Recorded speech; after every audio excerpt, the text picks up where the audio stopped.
जय जय श्री राधा वल्लभ, जय जय श्री हरिवंश, जय जय श्री राधे राधे। गुरुदेव भगवान के चरणों में मेरा प्रणाम। राधे राधे, राधे श्याम। श्री हरिदास ठाकुर के नाम के प्रति निष्ठा। अग्नि में जलाए जाने पर भी जब प्रहलाद जी ने न जले, तब मैं अपने पिता हिरण्यकश्यप से निर्भीक भाव से कहने लगे, श्री राम नाम के जपने वाले को भला भय कहाँ हो सकता है, क्योंकि सभी प्रकार के आदि भौतिक, आदि दैविक और आध्यात्मिक तापों को समन करने वाली रामरूपी महारसायन है।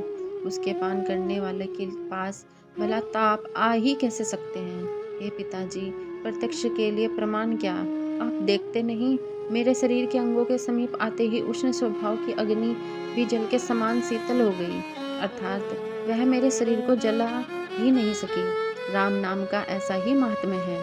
जप, तप, भजन, पूजन और लौकिक, पारलौकिक सभी प्रकार के कार्यों में विश्वास ही प्रधान है। जिस पर जैसा विश्वास जम गया, उसे उसके द्वारा वैसा ही फल प्राप्त हो सकेगा। फल का प्रधान हेतु विश्वास ही है। विश्वास के सम्मुख कोई बात असंभव नहीं।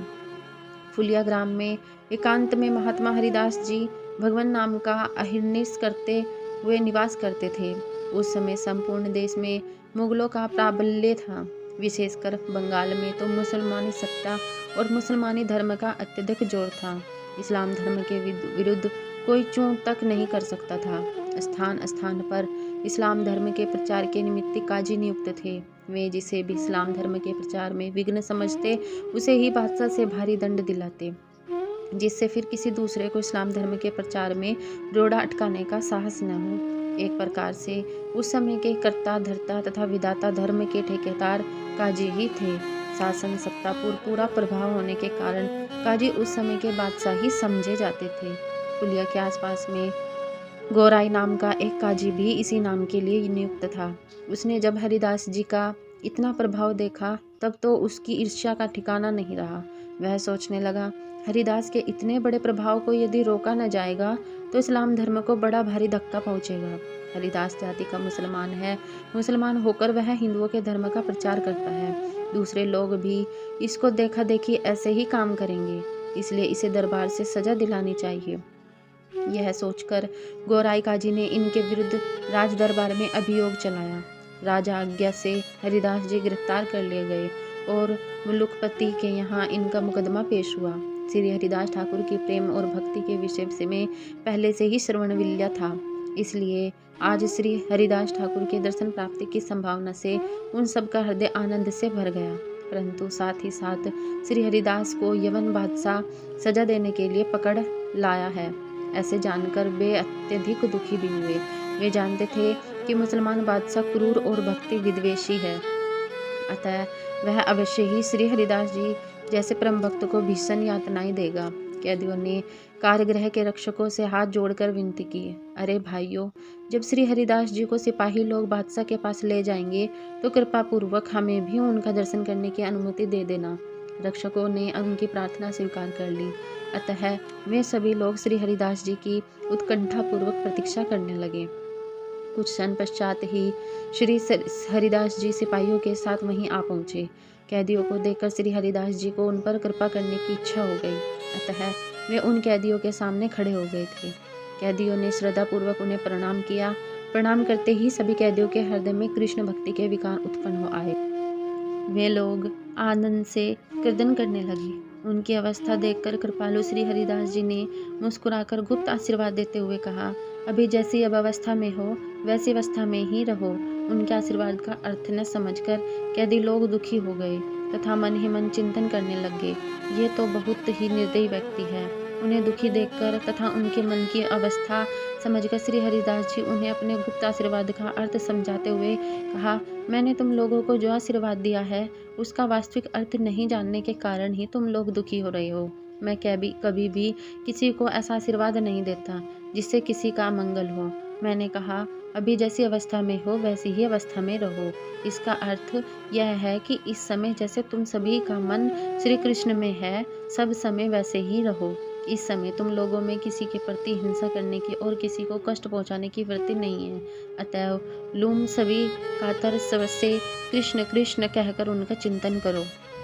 श्री हरिदास जी ने सभी को सतर्क करते हुए कहा, कहीं ऐसा न हो कि कारागृह से छूटकर दुष्टों के संग से तुम लोगों का मन पुनः मलिन हो जाए।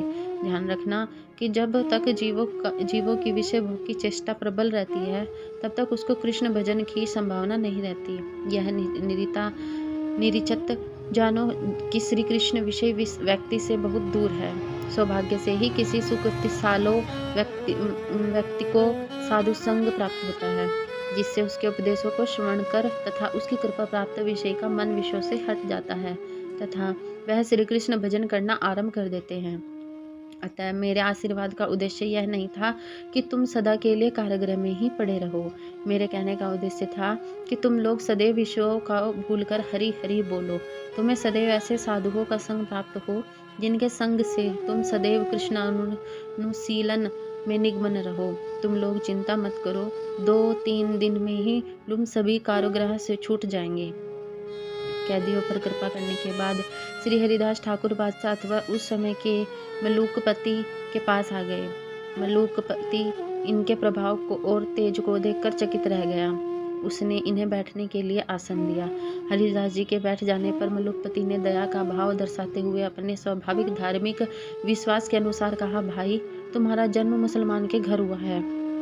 यह भगवान की तुम्हारे ऊपर अत्यंत ही कृपा है।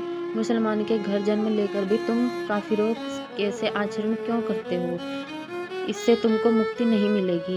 मुक्ति का साधन तो वही है जो इस्लाम धर्म की पुस्तक कुरान में बताया गया है। हमें तुम्हारे ऊपर बड़ी दया आ रही है। हम तुम्हें दंड देना नहीं चाहते। अब अभी भी तौबा, अपने पाप का प्रायश्चित कर और कलमा पढ़कर मोहम्मद साहब की शरण में आ जाओ। भगवान तुम्हारे सभी अपराधों को क्षमा कर देंगे और तुम भी मोक्ष के अधिकारी बन जाओगे। मलुकपति की ऐसी सरल और सुंदर बातें सुनकर हरिदास जी ने कहा, महाशय, आपने जो भी कुछ कहा है, हर एक मनुष्य का विश्वास अलग अलग तरह का होता है। जिसे जिस तरह का दृढ़ विश्वास होता है उसके लिए उसी तरह का विश्वास फलदायी होता है। दूसरों के धमकाने से अथवा लोभ से जो अपने स्वाभाविक विश्वास को छोड़ देते हैं, वे भीरू होते हैं। ऐसे पुरुषों को परमात्मा की प्राप्ति कभी नहीं होती। आप अपने विश्वास के अनुसार उचित ही कह रहे हैं, किंतु मैं दंड के भय से यदि भगवान नाम का कीर्तन को छोड़ दूं, तो इससे मुझे पुण्य के स्थान पर पाप ही होगा। ऐसा करने से मैं नरक का भागी बनूंगा। मेरी भगवान नाम में स्वाभाविक ही निष्ठा है, इसे मैं छोड़ नहीं सकता। फिर इसके पीछे मेरे प्राण ही क्यों न ले लिए जाए। हरिदास जी की ऐसी युक्ति बातें सुनकर मलुकपति का हृदय भी पसीज उठा। इनकी सरल और मीठी वाणी भी आकर्षण था। उसी से आकर्षित होकर मलुकपति ने कहा, तुम्हारी बातें तो कुछ कुछ मेरी समझ में आती है, किंतु बातें तो हिंदुओं के लिए ठीक हो सकती है। तुम तो मुस्लिम हो, तुम्हें तो उसी तरह का विश्वास रखना चाहिए। राधे राधे। हरिदास ने कहा, महाशय, आपका यह कहना ठीक है, किंतु विश्वास तो अपने अधीन की बात नहीं है। जैसे पूर्व के संस्कार होंगे वैसा ही विश्वास होगा। मेरा भगवान नाम पर ही विश्वास है। कोई हिंदू जब अपना विश्वास छोड़कर मुस्लिम हो जाता है, तब आप उसे दंड क्यों नहीं देते? क्यों नहीं देते? उसे हिंदू ही बना रहने को मजबूर करते। जब हिंदुओं को अपना धर्म छोड़कर मुसलमान होने में आप स्वतंत्र मानते हैं, तब यह स्वतंत्रता मुसलमानों को भी मिलनी चाहिए। फिर आप मुझे कलमा पढ़ने को मजबूर क्यों करते हैं?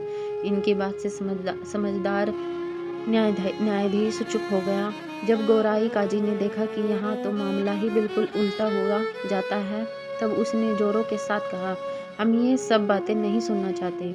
इस्लाम धर्म में लिखा है, जो इस्लाम धर्म के अनुसार आचरण करता है उसे ही मोक्ष की प्राप्ति होती है, उसके विरुद्ध करने वालों को नहीं।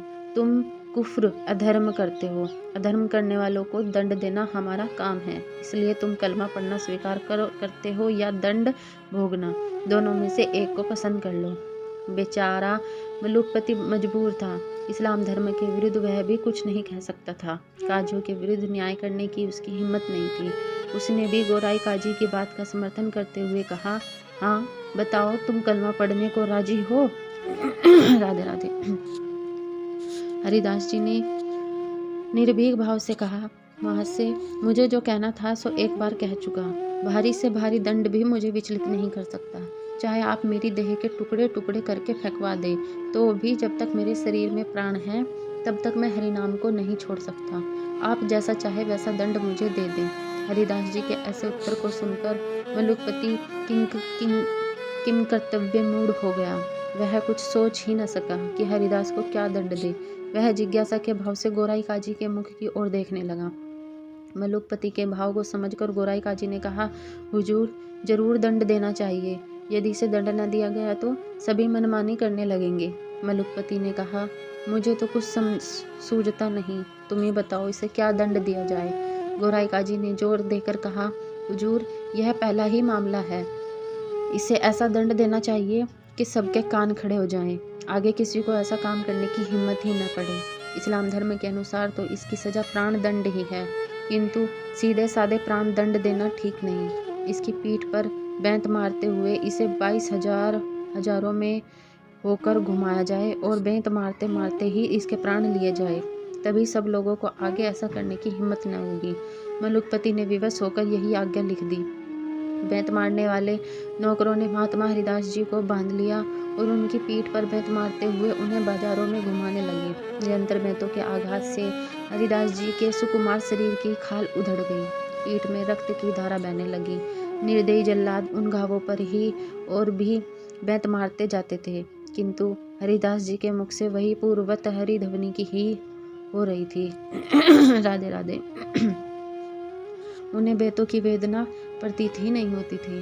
बाजार में देखने वाले उनके मुख को न सहने के कारण आंखें बंद कर लेते थे, कोई कोई रोने भी लगते थे, किंतु हरिदास जी के मुख से उफ भी नहीं निकलती थी। वे आनंद के साथ श्री कृष्ण करते हुए नौकरों के साथ चले जा रहे थे। वह प्रहार करने वाले सेवक कहने लगे, हमें मालूम पड़ता है आप जिस नाम का उच्चारण कर रहे हैं उसी का ऐसा प्रभाव है कि इतने भारी दुख से आपको तनिक भी सी भी वेदना प्रतीत नहीं होती। इससे पहले भी हमने बहुत लोगों को ऐसा दंड दिया है। हमारे भयंकर प्रहारों से कोई एक बाजार में तो कोई 2 बाजार में मर गया। आज इसे मारते मारते हमने 22 बाजारों में घुमाया, परंतु इतनी मार खाकर भी यह मरा नहीं, बल्कि आनंदित हो रहा है। इसके मुख पर दुख का किंचन मात्र भी चिन्ह नहीं, बल्कि मुस्कुराहट ही है। अतः अवश्य ही यह कोई जिंदा पीर अर्थात अलौकिक शक्ति संपन्न सिद्ध पुरुष है। ऐसा विचार कर वे श्री हरिदास जी से कहने लगे, हे हरिदास, तुम्हारे कारण आज हम सबका सर्वनाश होगा। हमारे इतना मारने पर भी तुम्हारे प्राण नहीं निकले, अतः ऐसा सुनकर काजी क्रोध के वशीभूत हो हम सबके प्राण ले लेगा। अपने ऊपर प्रहार करने वाले सैनिकों की काजी के भावी कोप से रक्षा करने के लिए श्री हरिदास जी ने उन्हें अभय दान करते हुए हंसकर कहा, यदि मेरे मर जाने से ही तुम लोगों का कल्याण हो सकता है तो देखो मैं अभी मर जाता हूँ। ऐसा कहकर वे श्री कृष्ण के ध्यान में ऐसे निगमन हो गए कि उनका शरीर निश्चेष्ट हो गया और उनका श्वास प्रश्वास भी बंद हो गया। क्या यह देखकर प्रहरी लोग आश्चर्य में पड़ गए। प्रहरियों ने उन्हें सचमुच में मुर्दा समझ लिया और उसी दशा में उन्हें मलुकपति के यहाँ ले गए। राधे राधे। गोराई काजी की सम्मति से मलुकपति ने उन्हें गंगा जी में फेंक देने की आज्ञा दी। गोराई काजी ने कहा, कब्र में गड़वा देने से तो इसे मुसलमानी धर्म के अनुसार बहिष्कृत स्वर्ग की प्राप्ति हो जाएगी।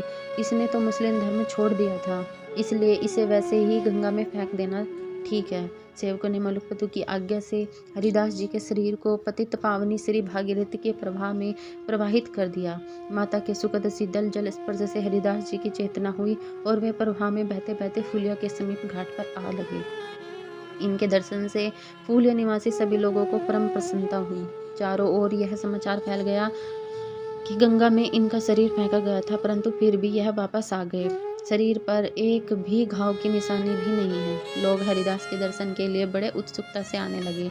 जो भी जहाँ सुनता वहीं से इनके पास दौड़ा आता। दूर दूर से बहुत से लोग आने लगे। मलुकपति तथा गोराई काजी ने भी यह बात सुनी। उनका भी हृदय पसीज उठा और इस दंड प्रतिज्ञा महापुरुष के प्रति उनके हृदय में भी श्रद्धा के भाव उत्पन्न हुए। वे भी हरिदास जी के दर्शन के लिए फुलिया आए। मलुकपति ने नम्रता के साथ इनसे प्रार्थना की, महाशय, मैं आपको दंड देने के लिए मजबूर था, इसलिए मैंने आपको दंड दिया। मैं आपके प्रभाव को जानता नहीं था। मेरे अपराध को क्षमा कीजिए। अब आप प्रसन्नता पूर्वक हरि नाम संकीर्तन करें, आपके काम में कोई विघ्न न करेगा। हरिदास ने नम्रता पूर्वक कहा, महाशय, इसमें आपका अपराध ही क्या है? मनुष्य अपने कर्मों के अनुसार ही सुख दुख भोगता है। दूसरे मनुष्य तो इसके निमित्त बन जाते हैं। मेरे कर्म ही ऐसे होंगे। आप किसी बात की चिंता न करें। मेरे मन में तनिक भी आपके प्रति रोष नहीं है। हरिदास जी की ऐसी सरल और निष्कपट बात सुनकर मलुकपति को बड़ा आनंद हुआ। वह इनके चरणों में प्रणाम करके चला गया। फूलिया ग्राम के और भी वैष्णव ब्राह्मण आकर हरिदास जी की ऐसी अवस्था देखकर दुख प्रकाशित करने लगे। कोई तो उनके घावों को देखकर फूट फूट कर रोने लगे। इस पर हरिदास जी ने उन ब्राह्मणों को समझाते हुए कहा, विप्रगण, आप लोग सभी धर्मात्मा हैं, शास्त्रों के मर्म को भली भांति जानते हैं। बिना पूर्व कर्मों के सुख दुख की प्राप्ति नहीं होती। मैंने इन कानों से भगवान नाम की निंदा सुनी थी, उसी का भगवान ने मुझे फल दिया है। आप लोग किसी प्रकार की चिंता न करें। यह दुख तो शरीर को हुआ है, मुझे तो इसका तनिक भी कलेश प्रतीत नहीं होता। बस भगवान नाम का स्मरण बना रहे, यही सभी सुखों का सुख है। जिस क्षण भगवान नाम का स्मरण न हो, वही सबसे बड़ा दुख है। और भगवान नाम का स्मरण होता रहे तो शरीर को चाहे कितना भी कलेश हो, उसे परम सुख ही समझना चाहिए। इनके ऐसे उत्तर से सभी ब्राह्मण परम संतुष्ट हुए और इनकी आज्ञा लेकर अपने अपने घर को चले गए। जय जय श्री राधा वल्लभ श्री हरिवंश। जय जय श्री राधे राधे। कुछ गलती हो गई तो मुझे माफ़ कर देना। राधे राधे।